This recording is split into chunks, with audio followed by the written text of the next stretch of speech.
Hello hi, ഇന്ന് ഞാൻ chicken biryani വെക്കണത് എങ്ങനെയാണെന്ന് കാണിച്ചു തരാം. അതിനൊരു ചിക്കനാണ് മേടിച്ചേക്കണം.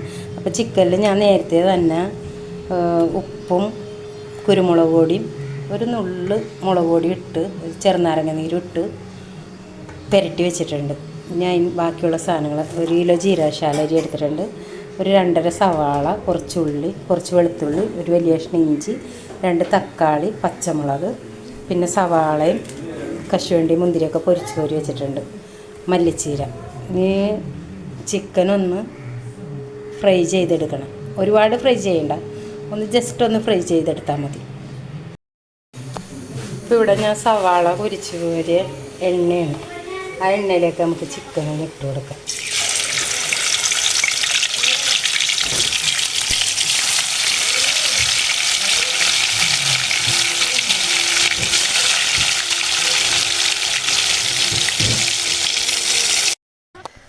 അപ്പോൾ അതേ ഞാൻ ചിക്കനൊക്കെ പൊരിച്ച് കോരി വെച്ചിട്ടുണ്ട്. വലുതായിട്ട് പൊരിച്ചിട്ടൊന്നുമില്ല, വെറുതെ ഒന്ന് ഇതായിട്ട്. പിന്നെ എപ്പോഴും നിങ്ങൾ പൊരിക്കാൻ നേരത്ത് ഒരുപാട് മുളക് പൊടിയൊന്നും ഇട്ട് പൊരിക്കരുത് ബിരിയാണിക്ക് കേട്ടോ.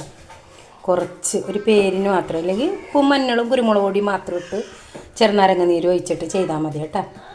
അല്ലാണ്ട് ഒരിക്കലും നമ്മൾ ചിക്കൻ പൊരിക്കണേ പോലെ ഇടാൻ നിൽക്കരുത്. ഇനിയിപ്പോൾ ആ വറുത്ത എണ്ണയിൽ തന്നെ ഞാൻ സവാള വഴറ്റിയെടുക്കാൻ വേണം. ചിക്കൻ പൊരിച്ച എണ്ണയാണ് കേട്ടോ.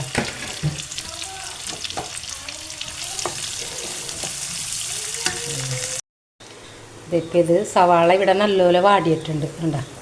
ഇത്രയും ഇങ്ങനെ വാടണം, നല്ലപോലെ കുഴയണം കേട്ടോ. പിന്നെ ഞാൻ ഇവിടെ ഉള്ളിയും എല്ലാം ഇവിടെ ചതച്ച് വെച്ചാണ് അത് ഇട്ടിട്ട് ഇതുപോലെ നല്ലപോലെ വഴറ്റിയെടുക്കണം. ഇതും നല്ലപോലെ വഴറ്റിയെടുക്കണം. ഇത് നല്ലപോലെ വഴന്ന് വരട്ടെ. അപ്പോൾ ഇവിടെ ഇത് നല്ലപോലെ വഴന്ന് വന്നിട്ടുണ്ട്. ഇപ്പം ഇതിലേക്ക് തക്കാളി ഇട്ട് കൊടുക്കാം. പിന്നെ ഇതിലേക്ക് ഒരുപാട് പൊടികളൊന്നും ചേർക്കരുത് കേട്ടോ. ബിരിയാണി വെക്കുമ്പോൾ ഒരുപാട് മസാലകളൊന്നും ഇടരുത്. കുറച്ച് മാത്രം, ഒരു പേരിന് മാത്രം മഞ്ഞൾപ്പൊടി വേണ്ട, ഒരു 1/4 ടീസ്പൂൺ ഇട്ടിട്ടുള്ളൂ. പിന്നെ വേണ്ടത് 1 സ്പൂൺ കുരുമുളക് പൊടി, ഒരു 2 സ്പൂണ് ഗരം മസാല. ഈ ഗരം മസാലയിലാണ് ഞാനെല്ലാം ചേർത്തിട്ടുണ്ട്. സാജീരകമൊക്കെ ചേർത്ത് ഞാൻ തന്നെ പൊടിച്ച് വെക്കുന്നതാണ്. അപ്പോൾ ബിരിയാണിയിൽ, ഇറച്ചിച്ചോറിലാണ്, എന്തിലും ഈ മസാല ഇടുമ്പോൾ ഒരു പ്രത്യേകമാണോ. ഇനി ഇതൊക്കെ കൂടി ഒന്ന് വഴന്ന് വരട്ടെ കേട്ടോ. ഈ കറിവേപ്പില മല്ലിച്ചീര ഇത്തിരി ഇട്ട് കൊടുക്കുക. മിക്സ് ചെയ്ത് ഒന്നെല്ലാം കൂടെ ഒന്ന് മിക്സായി വരട്ടെ. അപ്പോൾ ഇതുവരെ ഞാൻ ഇതിലേക്ക് ഉപ്പിട്ടിട്ടില്ല, മസാലയിലേക്ക് ഞാൻ ഉപ്പിട്ടിട്ടില്ല, ചിക്കനിൽ ഉപ്പിട്ടാണ്. അപ്പോൾ ആവശ്യത്തിന് നോക്കിയിട്ട് ഇട്ട് കൊടുത്താൽ മതി കേട്ടോ. ഇട്ട് കൊടുക്കാം. ഈ ചിക്കന് ഇതിലേക്ക് മിക്സ് ചെയ്യാം. ഇതിപ്പോൾ ഞാൻ ഇതിലല്ല വെക്കണത്, ഈ ബിരിയാണി വെക്കണ പാത്രത്തിലേക്ക് ഇത് ഞാൻ മാറ്റും.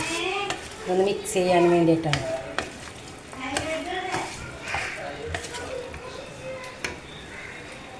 ഇപ്പോൾ ഞാനിത് ഇളക്കി കൂട്ടിയൊക്കെ വെച്ചിട്ടുണ്ട്. ഇനി ഇതിലേക്ക് ഒരു കുറച്ച് സവാള പൊരിച്ചത് അതിട്ട് കൊടുക്കുക.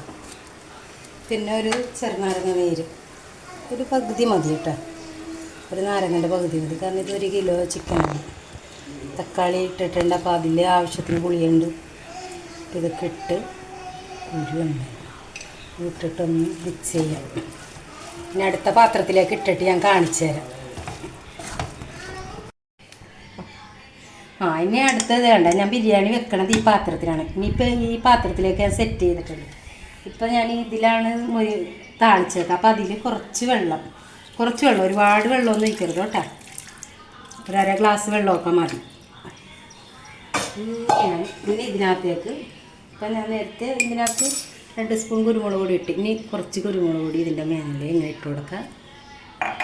അതുപോലെ തന്നെ കുറച്ച് ഗരം മസാല ഇട്ട് കൊടുക്കുക.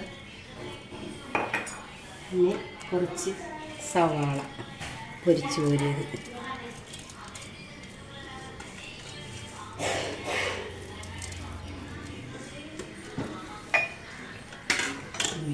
മല്ലിച്ചീര, പുതിന.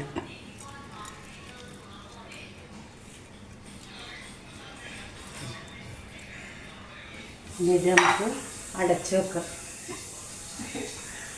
ഇങ്ങനെ അടച്ച് വെക്കാം. അപ്പോൾ അതേ ഞാൻ അരി കഴുകി വെള്ളത്തിലിട്ട് വെച്ചിട്ടുണ്ട്. ഒരു 20 മിനിറ്റ് ഇത് കുതിരാനിടണം. അപ്പോൾ 1 കിലോന് അരി ഇതിന് 3 ഗ്ലാസ് ഉണ്ടായി.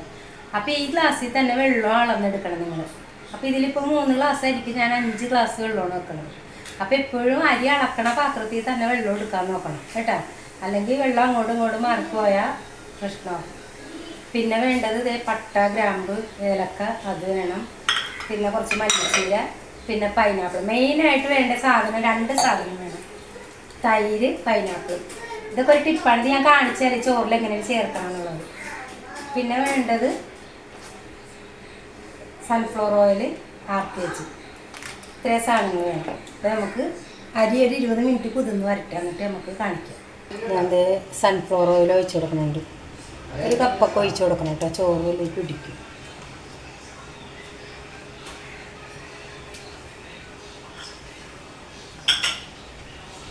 ഇനി അതിലേക്ക് കുറച്ച് ഗീ ഒഴിച്ച് കൊടുക്കാം, കുറച്ച് 1-2 സ്പൂൺ ഒഴിച്ച് കൊടുത്താൽ മതി.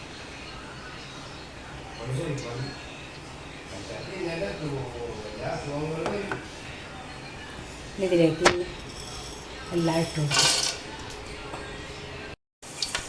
അപ്പോൾ അതൊക്കെ ഒന്ന് പൊട്ടി തുടങ്ങിയിട്ടുണ്ട്. ഞാനിവിടെ 5 ഗ്ലാസ് വെള്ളം ചൂടാക്കാൻ വെച്ചായിരുന്നു.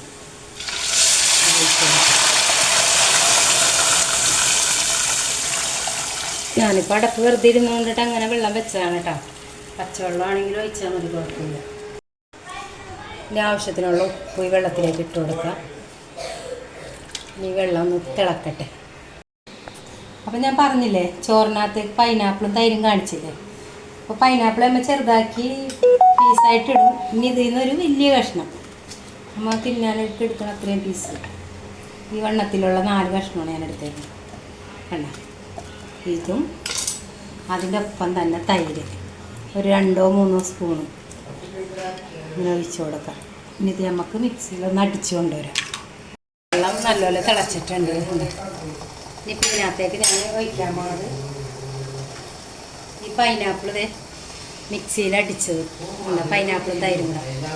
ഇതാണ് ഈ ചോറിൻ്റെ മെയിനായിട്ടുള്ള ഒരു കൂട്ടെന്ന് പറയാനായിട്ട്. കാരണം ഈ ചോറ് കഴിക്കാൻ ഭയങ്കര ടേസ്റ്റാണ്. ഭയങ്കര ടേസ്റ്റ് എന്ന് പറഞ്ഞാൽ നല്ല ടേസ്റ്റാണ്. കാരണം ആ പൈനാപ്പിളും തൈരും, പിന്നെ അതിനകത്തേക്ക് കുറച്ച് മല്ലിച്ചീര ഞാൻ ഇതാക്കി, കുറച്ച് പൈനാപ്പിൾ ചെറുതായിട്ട് നുറുക്കിയത് അതും കൂടി ഇട്ട് കൊടുക്കണം. അപ്പോൾ നല്ലപോലെ തിളച്ച് ഉണ്ട്. ഇനി നമുക്കിതിലേക്ക് അരി ഇട്ട് കൊടുക്കാം. ഈ ടൈമിന് ഉപ്പൊക്കെ നിങ്ങൾ നോക്കിക്കോളൂ കേട്ടോ.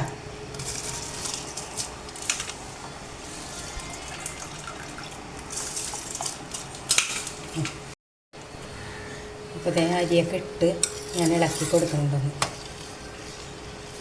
അപ്പോൾ ഞാൻ അരി ഇട്ട് ഇളക്കി കൊടുത്ത് അടച്ച് വെച്ചൊരു 10 മിനിറ്റ് നമുക്ക് വെയിറ്റ് ചെയ്യാം. അപ്പോൾ അതേ ചോറൊന്ന് വേണ്ട, ഒരു 10 മിനിറ്റ് ആയപ്പോഴത്തേക്കും ചോറ് ഇങ്ങനെ പൊന്തി വന്ന ആ ടൈമിന് തീ കുറച്ച് കൊടുക്കണം. പിന്നെ തീ കൂട്ടിയിടണം കേട്ടോ. ചോറിങ്ങനെ മേളിലേക്ക് പൊന്തി വന്നാൽ പിന്നെ തീ കുറച്ച് വെച്ച് കൊടുക്കണം. അപ്പോൾ ഞാൻ തീ കുറച്ച് വെക്കണേ. ഇനിയും കിടക്കട്ടെ, ഒരു 3-4 മിനിറ്റ് അങ്ങനെ കിടക്കട്ടെ. ഒരു 3-5 മിനിറ്റ് കഴിഞ്ഞ് ചോറ് നോക്കണം. ചോറ് നല്ല ആയിട്ടുണ്ട്. ഇനി നമുക്കിത് ദം ചെയ്യാം.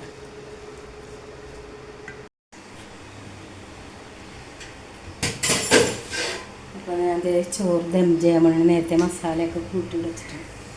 അപ്പോൾ ചോറിങ്ങനെ സൈഡിൽ നിന്ന് എടുത്തിട്ട് സെൻറ്ററിൽ കൊണ്ടിടരുത് കേട്ടോ, സൈഡിൽ ഇങ്ങനെ ഇട്ട് കൊടുക്കണം ചോറ്. അതൊന്ന് കാണിച്ചു കൊടുക്കാം.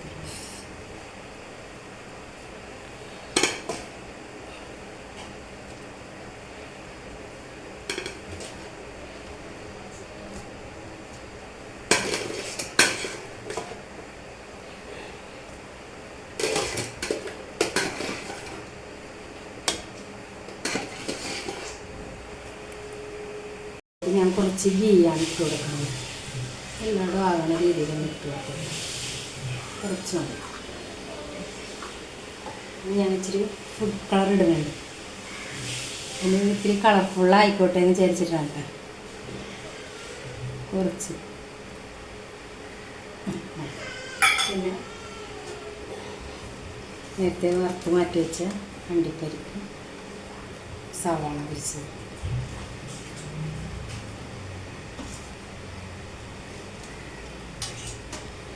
ഇത് അടച്ച് വെച്ചിട്ട് ഞാൻ ഇവിടെ മാറി ഇങ്ങോട്ട് ഇതാ ഞാനിവിടെ ഒരു തവ വെച്ചിട്ടുണ്ട് ചൂടാക്കാനായിട്ട്. അതിൻ്റെ മേളിലേക്ക് എടുത്ത് വെക്കാം. അതൊന്ന് ഹൈ തീ വെച്ച് കൊടുക്കണം കേട്ടോ. തീ ഒന്ന് കൂട്ടി വെച്ച് കൊടുക്കണം. എന്നിട്ടൊരു 5 മിനിറ്റ് ആകുമ്പോൾ തീ കുറച്ച് വെച്ച് ദം ചെയ്ത് നമുക്ക് ബിരിയാണി എടുക്കാം. അപ്പോൾ അതേ വെച്ചിട്ടൊരു 10 മിനിറ്റോളം വെച്ച് ഞാൻ ദമ്മിലിട്ടേക്കണം. ഇനി സ്റ്റൗ നമുക്ക് കെടുത്താം, ഓഫ് ചെയ്യാം കേട്ടോ. എന്നിട്ട് കുറച്ച് സമയം ഇതുപോലെ തന്നെ ഇങ്ങനെ ഇരിക്കട്ടെ. ബിരിയാണി പൊട്ടിക്കണേ കേട്ടോ. അതേല എന്താ അപ്പം ഞാൻ ഇതിനകത്ത് പൈനാപ്പിൾ ഇടുന്നത് കാണിച്ചില്ല, മറന്നുപോയി കാണിക്കാനായിട്ട്. ബാക്കി എല്ലാം ഇടണത് കാണിച്ച്. കുറച്ച് പൈനാപ്പിൾ ഇങ്ങനെ ഇട്ടോളണം കേട്ടോ. ബിരിയാണി പൊട്ടി ഒരു സൈഡിൽ നിന്ന് പൊട്ടിക്കണം കേട്ടോ.